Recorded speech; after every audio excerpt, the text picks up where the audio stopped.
Hello everyone, welcome back to my channel. तो दोस्तों, स्वागत है आपका हमारे अपने चैनल राधे राधे में, जहां मैं शेयर करती हूं अपने लाइफ की एक्सपीरियंस, पूजा पाठ और लाइफ स्टाइल से जुड़े हुए ऑल इन टॉपिक पे। तो दोस्तों, हरे कृष्णा, राधे राधे।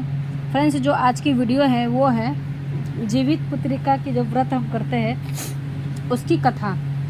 ठीक है, वैसे मैंने आपको कथा मैंने मेरे चैनल पे ऑलरेडी आपको होंगे, बट उसमें ना कुछ छोटे बिसरे होंगे, मगर ये कथा मैं आपको बता रही हूँ और ये कथा हम लोग सुनते हैं और इसमें बहुत अच्छे से कथा दिया हुआ है। मुझे लगा इसलिए कि आपको बता देना चाहिए। ठीक है, तो चलिए हम करते हैं कथा का प्रारंभ। जीवित पुत्रिका व्रत कथा। ठीक है, तो ये रेड वाला जो है ये संस्कृत में है और ये ब्लैक वाला जो है ये है हिंदी में। तो चलिए हम करते हैं कथा को स्टार्ट, नहीं तो वीडियो हो जाएगी लंबी। जो बात आगे मुझे करनी रहेगी हम कर लेंगे आगे। ठीक है, तो चलिए। अर्थ कथा। नर और नारायण को सरस्वती देवी तथा वेद व्यास जी को प्रणाम कर जय अर्थात शास्त्र पुराण कहे। जिस परमेश्वरी की ब्रह्मा, वरुणा, इंद्र, महादेव और सब देवता लोग सुंदर स्तोत्रों से स्तुति करते हैं और जिस परमेश्वरी का शिक्षा, सूत्र, व्याकरण, निरुक्त, ज्योतिषी, छंद इनके सहित वेदों द्वारा, पद कर्म उपनिषदों द्वारा सामवेदी लोग गुणानुवाद गाते हैं और योगी लोग ध्यान करके मन से जिस परमेश्वरी को देखते हैं और जिसके अंत को देवता और असुरों ने भी नहीं जाना, उस परमेश्वरी को नमस्कार है। एक समय नैमिषारण्य के रहने वाले सब मुनि लोग संसार के ऊपर कृपा की इच्छा से सूत जी से पूछने लगे, इस भयंकर घोर कलयुग में बालक बहुत काल तक जीने वाले कैसे होंगे? सूत जी बोले। फ्रेंड्स, मुझे ना बहुत तगड़ी जुकाम हो गई, मुझसे बोला भी नहीं जा रहा। बहुत तगड़ी मतलब बहुत तगड़ी हो गई है, मैं क्या बताऊँ, मुझसे पढ़ा भी नहीं जा रहा। तो बात नहीं, आप लोग इसे इग्नोर कीजिएगा। द्वापर के अंत में जब कलयुग प्रवृत्त हुआ तब दुखिनी स्त्रियां विचार करने लगी कि माता जीवित रहती हैं, उनके आगे उनके पुत्र नष्ट हो जाते हैं। ऐसा निश्चय करके गौतम ऋषि के पास सब मिलकर गईं। सुखपूर्वक महात्मा गौतम एकांत में बैठे थे। उनके आगे स्त्रियां नम्रता पूर्वक खड़ी होकर कहने लगी, इस भयंकर समय में किस प्रकार से या तप से हम लोगों के लड़के जीवित रहेंगे? ऐसा निश्चय करके हे प्रभु आप कहिए। ऐसा उन स्त्रियों का वचन सुनकर गौतम जी कहने लगे कि हे स्त्रियों, जैसा मैंने पहले सुना है वैसा आप लोग सुने। महाभारत का युद्ध समाप्त हो गया। युधिष्ठिर जी दुखी हुए। अश्वत्थामा ने उनके पुत्र को जब मार डाला तब इस शोक से घबराई हुई द्रौपदी मरे हुए पुत्रों को देखकर अपनी सखियों के साथ महाराज धौम्य के पास गईं। द्रौपदी बोली, हे ब्राह्मण श्रेष्ठ, किस उपाय बताती हूँ। पता नहीं, बहुत तगड़ी जुकाम हो जाती है। मौसम चेंज होता है ना, तो इसमें हमेशा ही हो जाता है। ठीक है, से पुत्र दीर्घ जीवी होंगे? ये प्रश्न पूर्वक निश्चय करके कहिए। तब धौम्य जी बोले, पहले सतयुग में सत्य बोलने वाले, सच्चाई रखने वाले, सबको समान दृष्टि से देखने वाले, दया से युक्त जीमूतवाहन नाम के राजा हुए। वो किसी समय अपने ससुराल में जाकर अपनी स्त्री के साथ रहने लगे।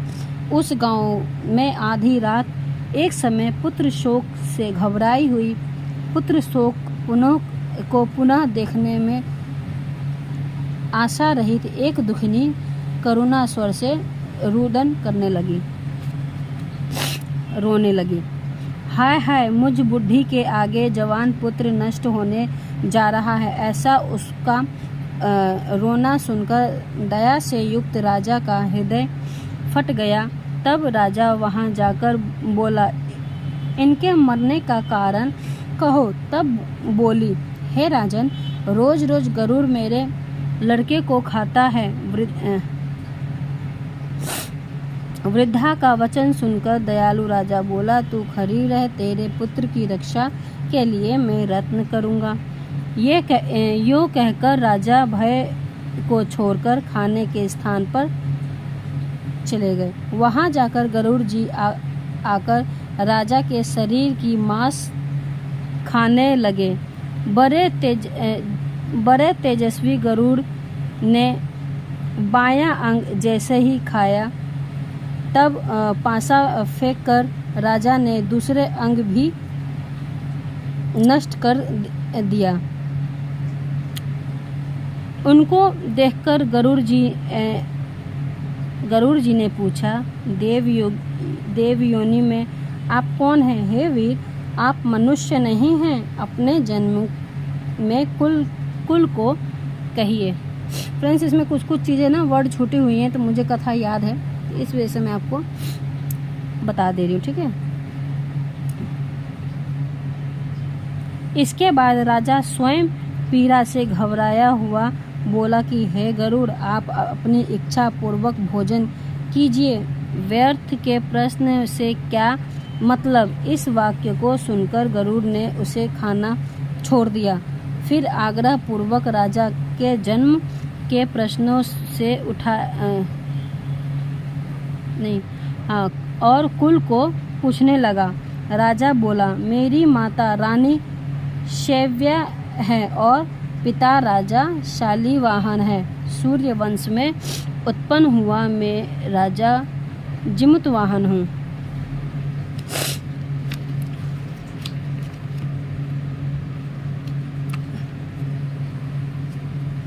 इस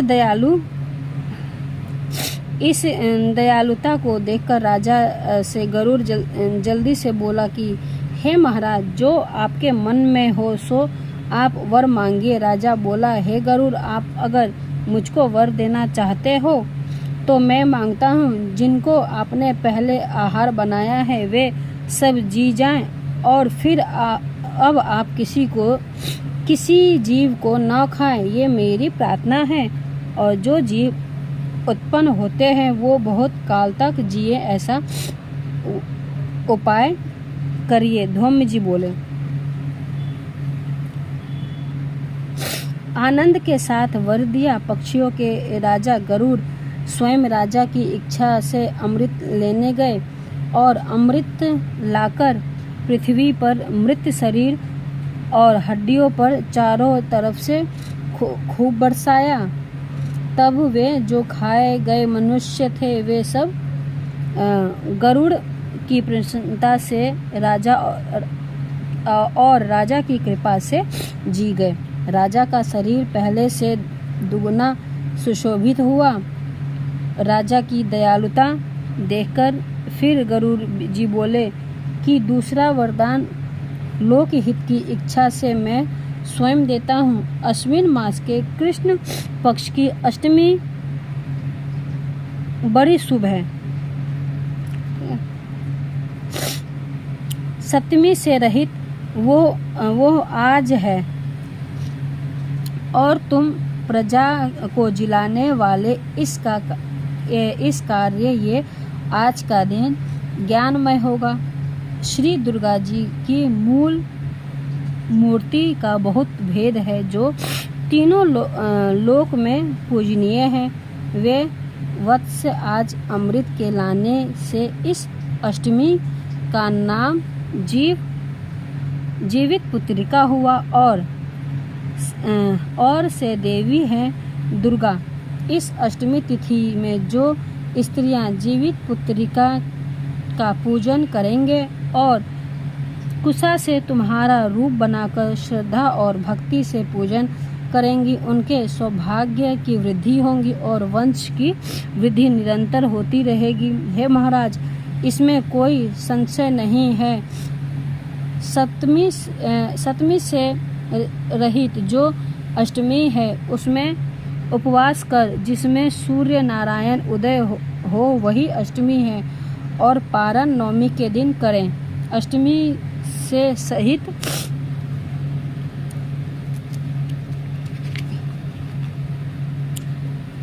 सहित अष्टमी नहीं करना चाहिए, नहीं तो कोई फल नहीं होता और सौभाग्य भी निश्चय नष्ट ही हो जाता है। कहीं पर उत्तम ब्राह्मण के इस कथा को सुनकर चिल्ली और अपनी सखी सियारिन को, जो कि खोदकर में बैठी थी, उससे कहा। आधी कथा को सुनकर भूख से दुखी शरीर वाली सियारिन खोदकर से निकलकर जल्द से मुर्दों से भरे हुए शमशान पर गई। वहाँ जहाँ अपनी इच्छा पूर्व सियारिन ने मांस खाया और चिल्ली ने निर्जला व्रत किया, तब प्रातः काल हो गया।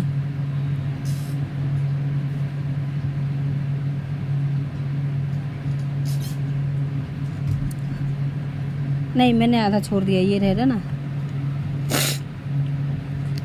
इस कारण यह गरुड़ राजा को वरदान देकर विष्णु पुत्र वैकुंठ को चले गए। विष्णु लोक वैकुंठ को चले गए। राजा भी अपनी स्त्री के साथ अपने नगर चला गया। हे देवी, ये बहुत दुर्लभ व्रत मैंने कहा, जिस व्रत के प्रारंभ से लड़के बहुत दिन जीवित रहेंगे, इस वास्ते है देवी, इस व्रत को पूर्वाविधि से ही करो, और इसमें पार्वती जी शैलपुत्री जो हैं उनका पूजन करो। हाँ, तब उसको फल प्राप्त होगा। मुनि के वचन को सुनकर द्रौपदी ने बहुत प्रसन्न होकर ग्राम की सब स्त्रियों को बुलाकर इस उत्तम व्रत को किया। गौतम ऋषि बोले, इस व्रत को के प्रभाव सुनकर चिल्ली ने किसी सुंदर सखी सियारिन से कहा। उसने भी इस व्रत को स्वीकार किया। किसी पेड़ की डाली में रहकर चिल्ली व्रत को करने लगी। उसी पीपल के खोदर में सियारिन भी व्रत करने लगी। मैंने आधा छोड़ दी थी, उसके लिए I am very very sorry. अब यहाँ से मैंने आपको पूरा बता दिया, ठीक है। जैसे अब नहीं छूटा है, मैंने बता दिया।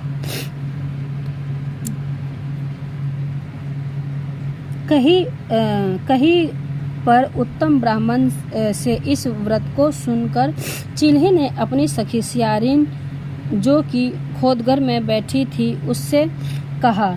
आधी कथा को सुनकर भूख से दुखी शरीर वाली सियारिन खोदकर से निकलकर जल्द से मुर्दों की भरे हुए शमशान पर गई। वहां जाकर अपनी इच्छा पूर्व सियारिन ने मांस खाकर चिल्ली ने निर्जला व्रत तब किया। प्रातः काल हो गया।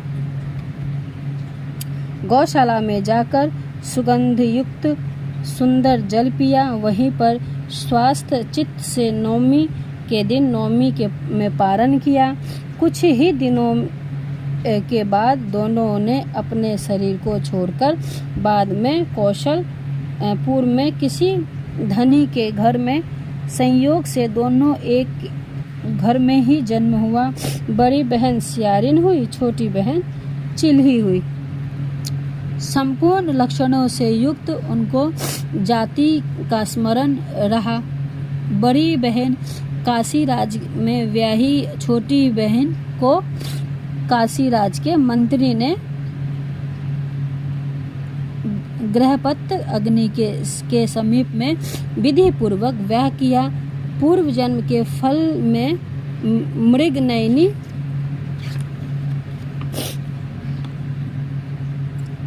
मृगनयनी जाति का स्मरण करने वाली दीवान जी की स्त्री ने 8 पुत्र उत्पन्न किए। 8 वसुओं की माता की तरह उसको देखकर राजा की स्त्री राजा के आगे ईर्ष्या अक्षमा के साथ बोली, हे नाथ, मेरे वचन को आप पूर्ण करो और जिस रास्ते से मेरे लड़के यमराज के यहाँ गए हैं उसी रास्ते से अगर हमारा जीवन जाते हो तो मेरी बहन के लड़के को भी पहुँचा दो। ये सुनकर राजा ने वैसा ही किया। बांस की डोरी में रखकर उसके घर में भेज दिया। वे सब सिर अंगों रत्नों से युक्त हो गए। बिना चोट फोट से सभी जी गए। उन लड़कों को देखकर राजा की स्त्रियां बड़े आश्चर्य को प्राप्त हुई। आकर के अपनी बहन से पूछने लगी कि तुमने कौन सा व्रत किया जिससे तुम्हारे लड़के बार बार मर के भी जी जाते हैं। दीवान जी की स्त्री बोली, पूर्व जन्म में मैं चिल्ही रही, तू सियारिन रही। जीवित पुत्रिका के व्रत को करती हुई तूने अपनी तरह व्रत का पालन किया। उसी दोष से हे बहन, तेरे लड़के नहीं जीते। मेरा व्रत नष्ट नहीं हुआ था, इससे मेरे लड़के जीवित रहते हैं।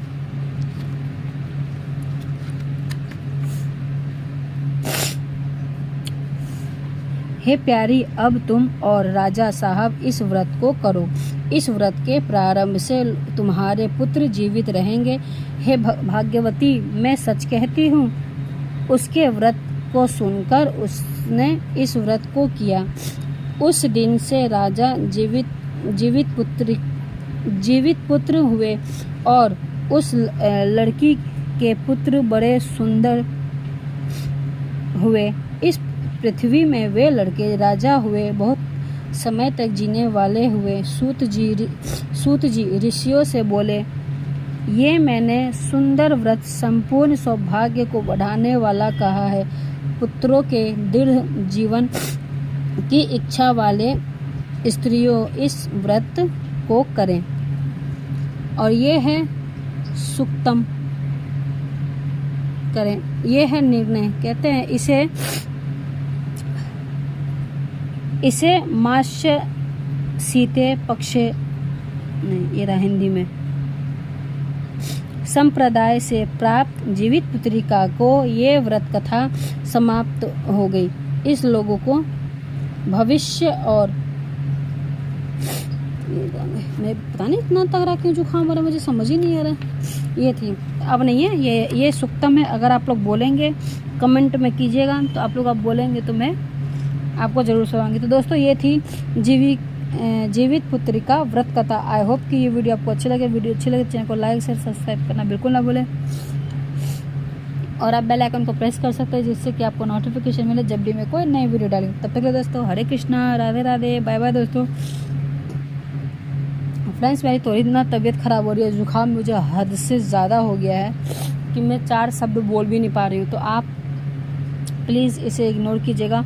और जब ये आपको मैं जाते जाते एक चीज़ और बता दूँ, जब आप ये व्रत कथा पढ़ेंगे तो जो भी बोलेंगे, बर्ती वाली तो नहीं है बोल पाती है, क्योंकि ये डबल बर्त पड़ जाता है। 2 दिन का हो जाता है।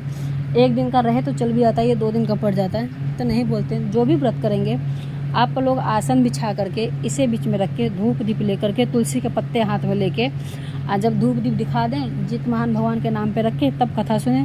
फिर बाद में तुलसी के पत्ते जिन को दिए होंगे उनसे लेकर के इकट्ठा तुलसी के पत्ते में जड़ में वापस डाल दें। तो ये थी कुछ जानकारियाँ। तो ठीक है। तो अब हम मिलते हैं नेक्स्ट वीडियो में, तब तक के लिए दोस्तों हरे कृष्णा, राधे राधे, बाय बाय।